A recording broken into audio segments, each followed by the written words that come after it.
Muito boa tarde a todos os participantes, agradecendo em especial ao Sr. Professor Jaime Nogueira Pinto e a Henrique Neto, oradores convidados pelo Sr. Professor Menezes Cordeiro para intervir neste colóquio. Brevíssima apresentação dos oradores. Jaime Nogueira Pinto é licenciado em Direito pela Universidade de Lisboa e doutorado em Ciências Políticas pelo Instituto Superior de Ciências Sociais e Políticas. Lecionou nas áreas de Ciência Política e Relações Internacionais, foi fundador das revistas Política e Futuro Presente e diretor do jornal O Século. É membro da Heritage Foundation, com sede em Washington, do Institut d'études politiques, Liechtenstein, do Le Cercle, em Londres, académico correspondente da Real Academia de Ciências Morais e Políticas, Madrid. Colabora regularmente na imprensa e nos médias nacionais e internacionais e é autor de livros de história portuguesa contemporânea, ciência política e relações internacionais. Destaco últimos textos: António Champalimau, Um Olhar, Contágios, 2500 anos de pestes, 2020 também, A Direita e as Direitas, 2018, e permitam-me destacar em especial de 2013, Ideologia e Razão de Estado, entre muitos outros livros. Vamos então ouvir a lição do Sr. Professor Jaime Nogueira Pinto, cujo título é Globalismos e Nacionalismos. Muito obrigado, Dr. João Pedro Machante. Boa tarde a todos. Gosto muito de estar aqui fui aluno e licenciei-me em Direito pela Faculdade de Direito de Lisboa, portanto gosto sempre muito de voltar, mesmo que seja agora à distância, com esta virtualidade, que nos obriga a pandemia. Mas gosto muito de voltar, de facto, a este círculo de reflexão e de pensamento.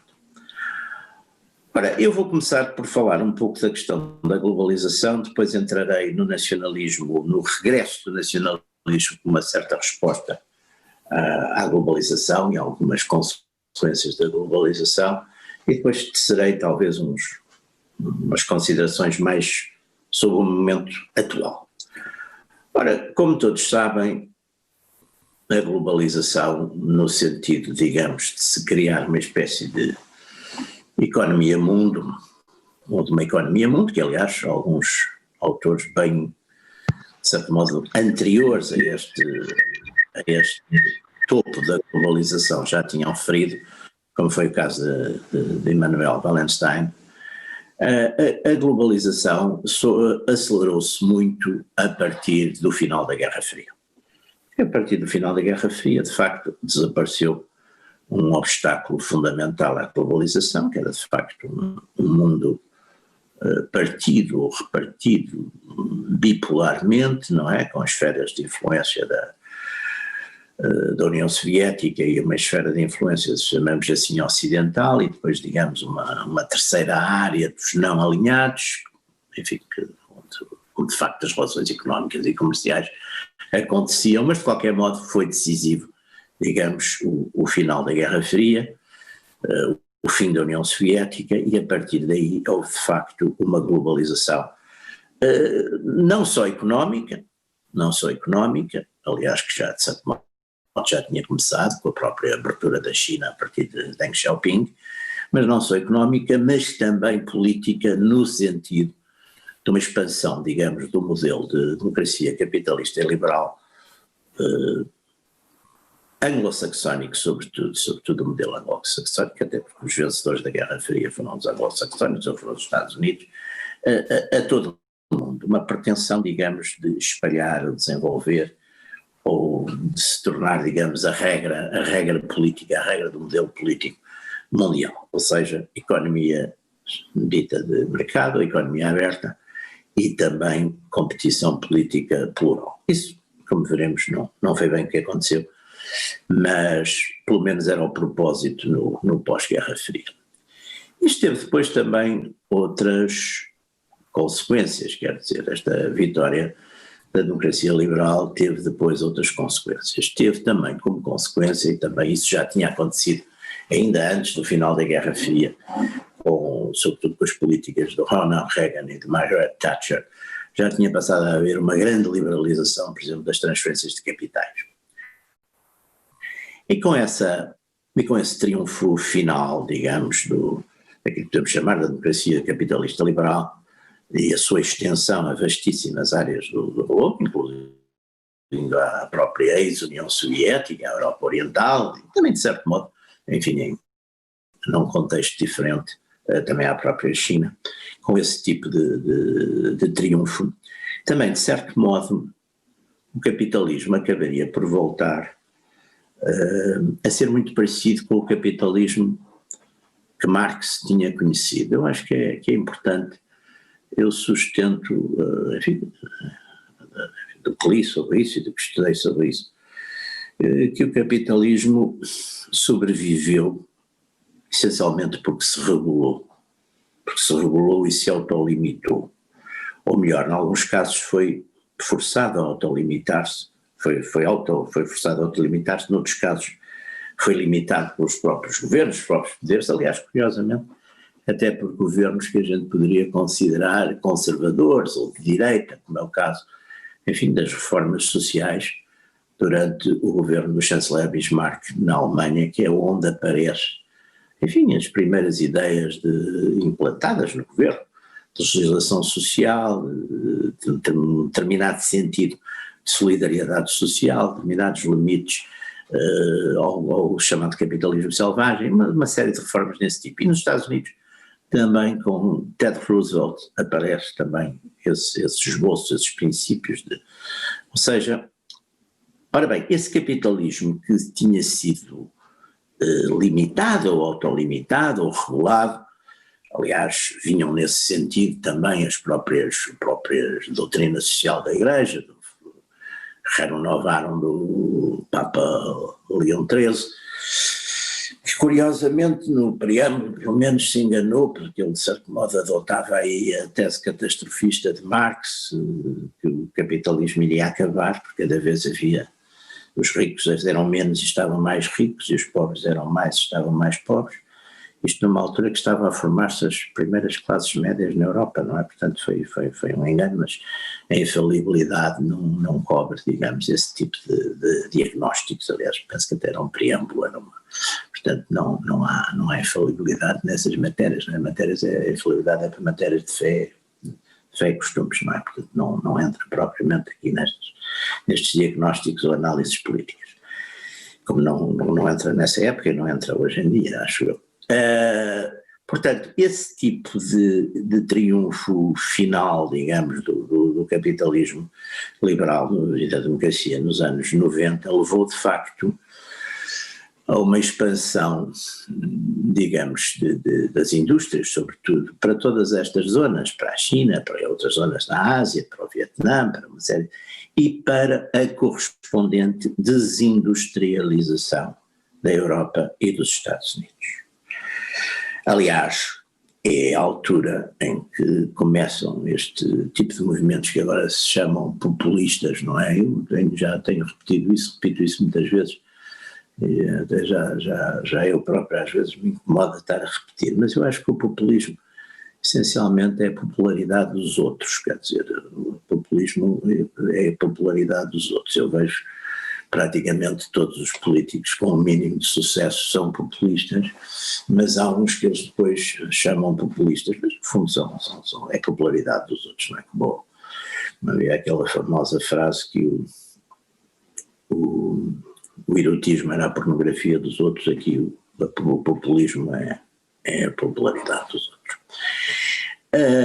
E portanto há de facto, e temos que ver que a globalização trouxe grandes benefícios, muitas centenas de milhões de pessoas, quer dizer, não há dúvida que na China, por exemplo, permitiu criar, graças às reformas de Deng Xiaoping, permitiu criar o que nós podemos hoje chamar uma classe média bastante numerosa, que será talvez um quarto da população, quer dizer, que permitiu passar de um regime que era praticamente um regime concentracionário, daquelas loucuras do tempo do maoísmo, daquela pobreza infinita, enfim, de um regime de grande perseguição política e social e um desastre económico, permitiu, de facto, desenvolver, enfim, em termos económicos e industriais, e, portanto, tirar, digamos, dessa miséria centenas de milhões de pessoas, como fez noutros países da Ásia. Mas é evidente que se fez à custa, ou seja, teve os seus prejuízos colaterais, incidiram sobre quem? Incidiram exatamente sobre as áreas de onde a indústria desapareceu, ou pelo menos desapareceu em grande parte. Nomeadamente, vastas áreas da Europa e dos Estados Unidos, onde nós vimos exatamente o fenómeno curiosíssimo de transferência, uma transferência política maciça de votos e de eleitores de partidos que seriam partidos mais depressa de esquerda, como, enfim, chamaram Partido de Esquerda ao Partido Democrático Americano, nesse tempo, hoje em dia é diferente, mas nesse tempo chamaram Partido de Esquerda ao Partido Democrático Americano, era talvez mas não há dúvida que áreas vastas do chamado Rust Belt, que votavam habitualmente nos democratas, são aqueles que em 2016, foi o fenómeno assim mais claro, votaram e elegeram nessa altura Donald Trump. E na Europa deu-se o fenómeno também, aliás, talvez o mais célebre e mais interessante, sejam determinadas áreas da França, do leste da França, regiões industriais, onde eleitores do Partido Comunista transferiram o voto praticamente diretamente para o Front National, na época, hoje Rassemblement National, mas para o Front National de Le Pen, de Jean-Marie Le Pen, que se tornou de facto o partido proporcionalmente com mais operários em França. Portanto, esse fenómeno nos Estados Unidos também, enfim, esses fenómenos deram-se, digamos, as classes trabalhadoras acabaram por ser, digamos, as grandes vítimas disso, não só numa perda grande do seu estatuto económico, porque de facto é uma espécie de paralisação, de congelamento de salários, se formos ver, nestes últimos 30 anos, não acompanham de facto. Como também, e eu acho que é importante chamarmos a atenção para isto não é só economia, quer dizer, o próprio estatuto social dessas classes foi de certo modo atingido, porque, por exemplo, eu tive o privilégio de trabalhar com um grande industrial português, que aliás agora, exatamente, referiu-se há bocadinho, acabei agora de publicar uma biografia, que foi António Champalimau. E António Champalimau, que era um homem, era um entusiasta da indústria, dizia exatamente isso. Ele, aliás, quando comprou os bancos, eu tive uma conversa com ele e ele dizia: isto não tem graça nenhuma, quer dizer, o banco é ganhar dinheiro com dinheiro, não tem graça, gosto de fazer coisas, gosto de construir, gosto de ver o aço, gosto de ver as fábricas, gosto de ver. E, portanto, nós voltamos a ter uma distinção que eu acho que é importante sublinhar também, que é a distinção entre o chamado capitalismo financeiro, impessoal, errático, hoje em dia muito entregue a fundos que vagueiam pelo mundo, não direi que para a perdição das almas, mas que vagueiam de facto pelo mundo, e vêm aqui, chegam acolá, vendem, compram cá, se vendem noutro sítio.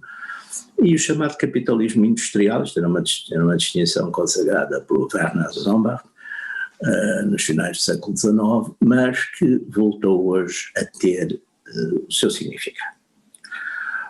Ora, a indústria de facto e os trabalhadores, e o trabalhador da indústria, por exemplo, em indústrias como o automóvel nos Estados Unidos, tinha também uma tradição importante, não é? São, como por exemplo os mineiros também eram uma tradição importante. A gente vê, por exemplo, um romance como o Germinal do Zola e depois vê a adaptação ao cinema e vê que de facto também há uma cultura ligada a essas atividades industriais. É uma cultura que muitas vezes exatamente passa de pais para filhos, e as pessoas dizem: mas isso acabou, isso agora não interessa nada. Agora, não interessa sobretudo para as pessoas que são atingidas por isso.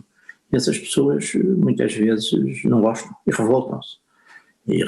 E por enquanto, enfim, as revoltas têm-se exprimido através do voto e de exatamente se identificarem com políticos por razões que saberão eles, não interessa, não gosto de fazer processo de intenção.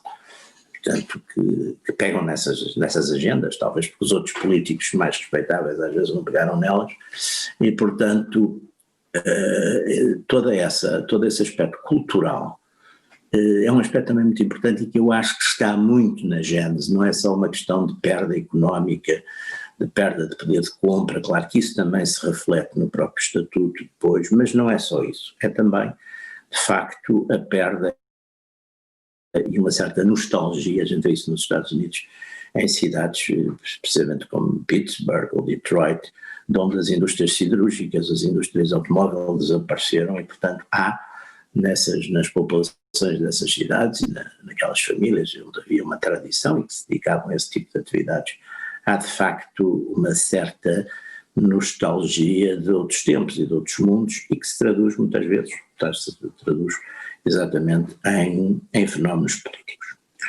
E o fenómeno político aqui é evidente que é esta ressurreição, chamemos assim, do nacionalismo, que pode ter, e enfim é natural que numa sociedades democráticas a base seja exatamente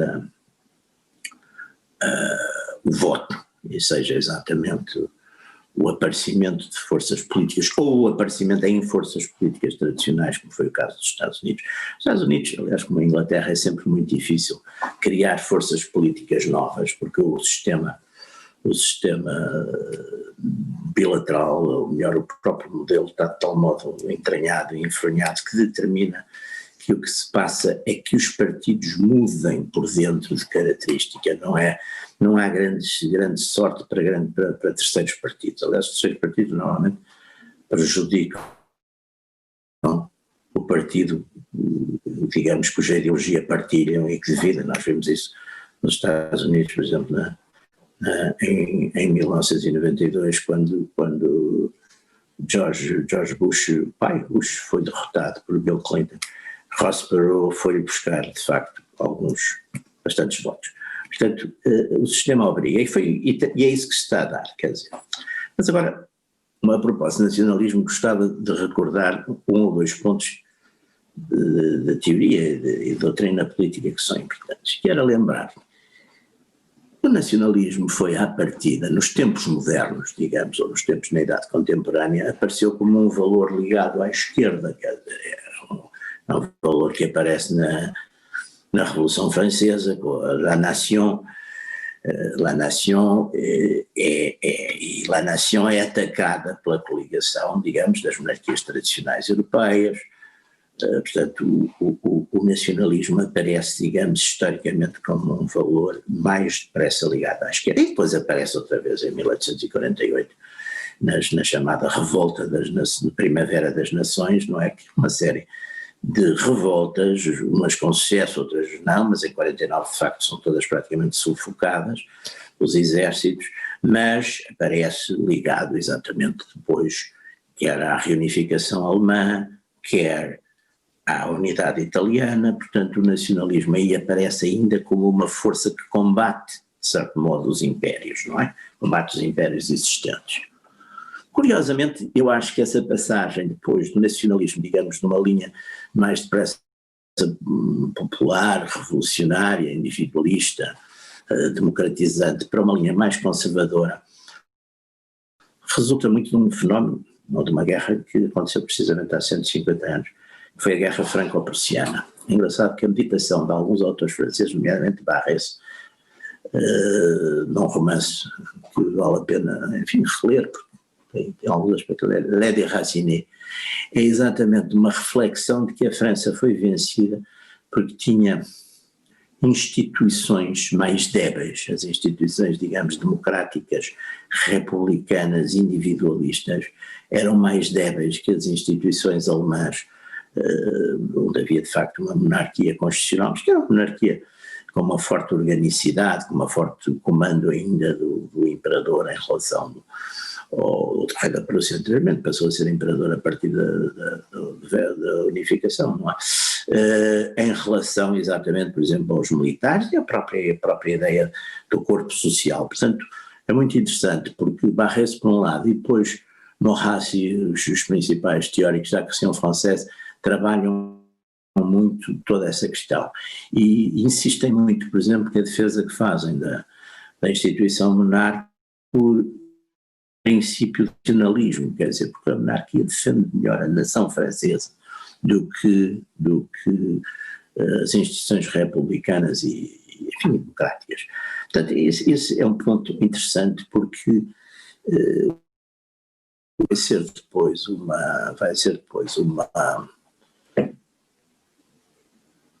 depois uma componente muito importante, enfim, de uma série de movimentos do século XX, curiosamente com várias expressões nacionalistas. Há primeiro um nacionalismo, que é um nacionalismo ou dos derrotados, ou daqueles que, sendo vitoriosos na Grande Guerra, se sentiram frustrados, que é o caso do nacionalsocialismo alemão e do fascismo italiano. Portanto, são a ideia um bocado, o hipernacionalismo que desponta quer uns quer noutros. Na Alemanha é uma resposta, digamos, àquilo que é considerado a imposição de Versailles, digamos, os tratados iníquos, os tratados injustos, uma teoria de tratados injustos, que aliás depois a China e Mao Tse-tung vão também pegar nisso. O fascismo também é uma espécie daquela ideia da vitória traída, o esforço, mas que não é depois compensado. Portanto, o nacionalismo é um nacionalismo reivindicativo, quer dizer, também surge, curiosamente, temos que pensar nisso muitas vezes, surge também em nações, ou melhor, nações que criaram o seu Estado tardiamente, não é? Porque a Itália pré-existe, a nação pré-existe ao Estado, quer dizer, a nação italiana, até numa certa unidade, se quisermos chamar, linguística ou cultural, vem de Dante, está muito presente já nos escritos de Maquiavel, há uma nostalgia do Estado. Aliás, é muito interessante que Maquiavel, como tem aquela dupla condição, um lado de teórico, de pensador, mas também é um alto funcionário da senhoria de Florença, ele vê-se que tem as suas relações, por exemplo, com os grandes poderes europeus da época, com a França, com a Espanha, com o Império, ele sente exatamente que isso seria muito importante, digamos, para a Itália também, essa falta do Estado, essa procura do Estado, não é? O Estado, e ver a Itália partilhada, invadida pelos bárbaros e partilhada, invadida pelas potências europeias, não é? Ser um campo de batalha, que foi o que a Itália foi na primeira metade do século XVI, um campo de batalha dos vários poderes europeus.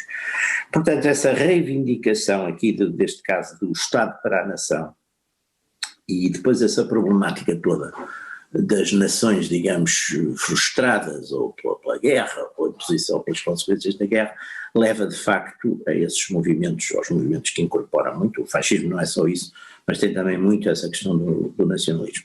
Depois há um outro nacionalismo que é o nacionalismo, chamamos assim, anti-imperial ou anticolonial. Portanto, digamos, é um modelo, às vezes é um modelo de reimaginação, digamos, de passados úteis, não é? De passados úteis, que é um fenómeno que aparece muito em alguns dos novos Estados africanos, não é? Mas também, digamos, é em nome do nacionalismo que os movimentos, digamos, independentistas se revoltam contra o modelo colonial, não é? Temos também esse ressurgir do nacionalismo também nessas áreas. É evidente que estes nacionalismos que agora têm reaparecido, nomeadamente, enfim, na última década, não é? Por um lado, eu falaria dos partidos que na Europa têm surgido numa linha que é a tal linha chamada nacional-populista, como por exemplo a Lega em Itália, o Front Rassemblement National na França, como agora recentemente o Vox. O Vox é um fenómeno um pouco diferente, porque o Vox é um partido que surge da ameaça levantada à unidade de Espanha pelos movimentos independentistas, nomeadamente a Catalunha, não é? De País Basco, mas até mais da Catalunha. Portanto, todos estes movimentos têm de facto um significado importante O trumpismo nos Estados Unidos também é um fenómeno bastante interessante. E depois temos, apesar de tudo, numa linha mais conservadora, os nacionalismos da Europa Oriental, que exatamente como são Estados que estiveram sob a tutela soviética, têm características também diferentes, quer dizer, têm características também diferentes destes. Mas todos estes movimentos têm uma defesa de uma linha identitária, portanto têm questões importantes de definição do que é ser nacional, e todos refletem também um problema complexo na Europa, que é a imigração, sobretudo das áreas muçulmanas, não é? Das áreas muçulmanas, seja do Maghreb na França, seja da Turquia na Alemanha. Portanto, a ideia de um certo receio, um certo medo, ou uma perda da identidade, até por questões demográficas, até porque essas comunidades têm, de facto, taxas de nascimento muito mais fortes. Portanto, a ideia de que, enfim, é uma coisa que é muito falada e aparece muitas vezes, a ideia de uma perda progressiva, porque ao contrário dos Estados Unidos, que tiveram sempre uma capacidade muito grande de nacionalizar os imigrantes, quer dizer, normalmente os Estados Unidos em 2 gerações estavam, ou às vezes até mais depressa, o imigrante estava integrado, não é? E, portanto, foi possível aos Estados Unidos absorverem 70 ou 80 milhões de europeus entre as guerras napoleónicas e os anos 20. Portanto, foram conseguindo isso. A imigração, porque no fundo todos a maioria esmagadora desses imigrantes eram cristãos, ou pelo menos se não fossem cristãos tinham de áreas culturalmente cristãs, eram da mesma raça, eram brancos, e eram também, iam de áreas que já começavam a estar sobrepovoadas para terras livres e com espaço. Ora, hoje estas migrações são exatamente ao contrário, há uma diferença cultural, há diferenças raciais e identitárias, e há sobretudo essa questão do espaço, ser um espaço mais pequeno. O nacionalismo português, só fazer aqui uma pequena nota, porque acho que é importante, o nacionalismo português foi essencialmente sempre um nacionalismo defensivo, quer dizer, o nacionalismo português foi um nacionalismo defensivo cuja principal preocupação foi, de facto, manter a independência numa península onde havia um Estado muito mais poderoso. Isto foi feito com um sentido grande estratégico, quer dizer que nós vemos, por exemplo, a expansão também foi, não só, enfim, teve razões económicas, mas teve também razões geoestratégicas e geopolíticas, e vê-se que é muito interessante, porque o grande século de preparação da expansão, que no fundo é o século XV e o princípio do século XVI, é um século em que nós não temos a paz na península, quer dizer, tirando aquele episódio da Batalha de Toro e do envolvimento do rei Dom Afonso V na questão sucessória de Castela, nós não temos praticamente nenhuma espécie de guerra, portanto isso foi fundamental para assegurar exatamente a tranquilidade para uma expansão marítima e comercial que se deu nessa época. E o nacionalismo português, portanto, nesse sentido é um nacionalismo essencialmente defensivo, não tem questões de identidade racial nem sequer religiosa, embora de facto, enfim, numa dada altura a definição foi religiosa, mas não tem esse tipo de exigência, não é? Portanto, não tem muito a ver nas suas... E isto é um ponto também muito importante. Os nacionalismos são diferentes, enquanto o internacionalismo é o mesmo, por definição, não é? O nacionalismo também, ou seja, um nacionalista português pode-se entender como um nacionalista francês, mas os nacionalismos não são os mesmos, embora às vezes haja o perigo, e muitas vezes se vê isso de uma espécie de, como há na esquerda por vezes, essa importação de conceitos, nomeadamente a gente vê que alguns conceitos de racismo, de antirracismo, que foram trazidos agora para Portugal, são conceitos praticamente traduzidos da situação americana, que não tem nada a ver com a nossa, Às vezes também noutras áreas políticas se faz isso, quer dizer, se faz uma espécie de tradução de problemas que não têm nada a ver com os nossos.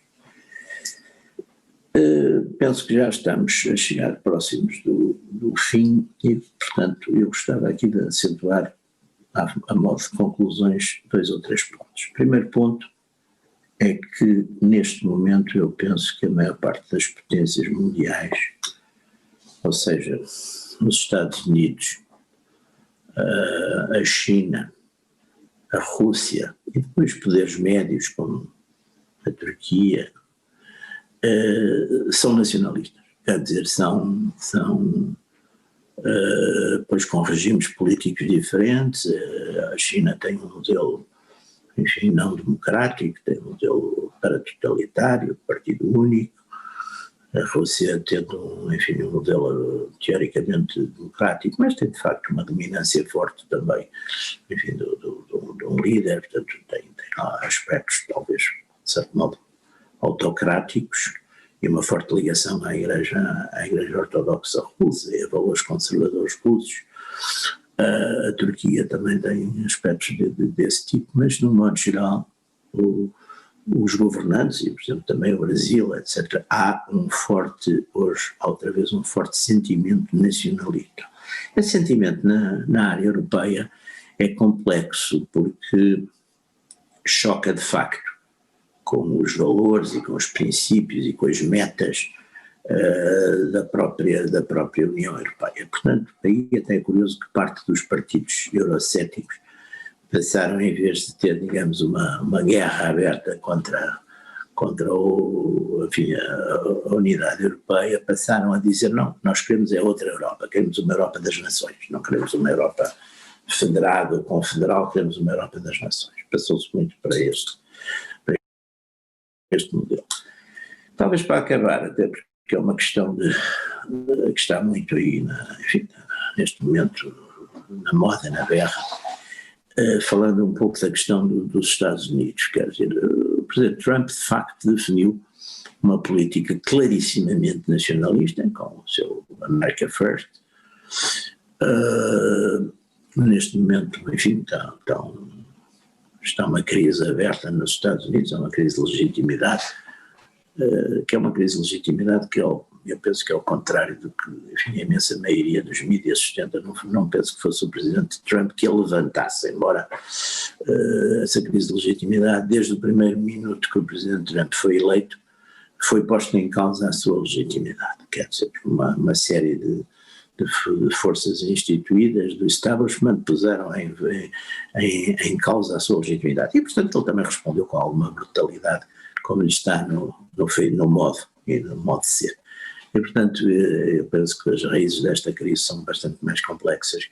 Digamos que é um homem mau chamado Donald Trump que de certo modo fez um takeover sobre o poder nos Estados Unidos em 2016. Foi eleito segundo as regras do país, foi eleito democraticamente, só que desde o princípio foi objeto de uma série de contestações. Primeiro diziam que tinham sido expulsos, coisas, enfim, teorias da conspiração. E é evidente que essas coisas normalmente, como dizem os textos sagrados, um abismo chama sempre outro abismo. Portanto, temos vindo de abismo em abismo e esperemos que agora esta crise, enfim, não abra um abismo ainda maior, ou seja, que não tenhamos nos Estados Unidos uma situação prolongada. Agora, e o nacionalismo americano, eu penso que ganhe Trump ou ganhe Biden, o nacionalismo americano é forte e vai ficar, quer dizer, até porque mesmo nas próprias medidas que os democráticos e Biden vêm proclamando, há aspectos, por exemplo, ligados à reindustrialização, quer dizer, já estamos muito longe daqueles projetos, digamos, de alta globalização e de entusiasmo do mundialismo que conquistavam, por exemplo, com Hillary Clinton. Além disso, e para acabar, eu acho que o próprio fenómeno da pandemia vai obrigar os Estados, até por questões de defesa e por questões de receio que as populações passaram a ter, a quererem todos procurarem ter, ou dentro das suas fronteiras, ou na sua proximidade geográfica e cultural, alguns recursos de ordem industrial, agrícola, etc. Portanto, eu acho que o fenómeno do nacionalismo, e o nacionalismo não tem que ser necessariamente, como às vezes se diz, o nacionalismo não tem que ser exacerbado. Eu sempre perguntei porque é que o nacionalismo é exacerbado e a democracia não é exacerbada, ou o liberalismo não é exacerbado, ou o socialismo não é exacerbado.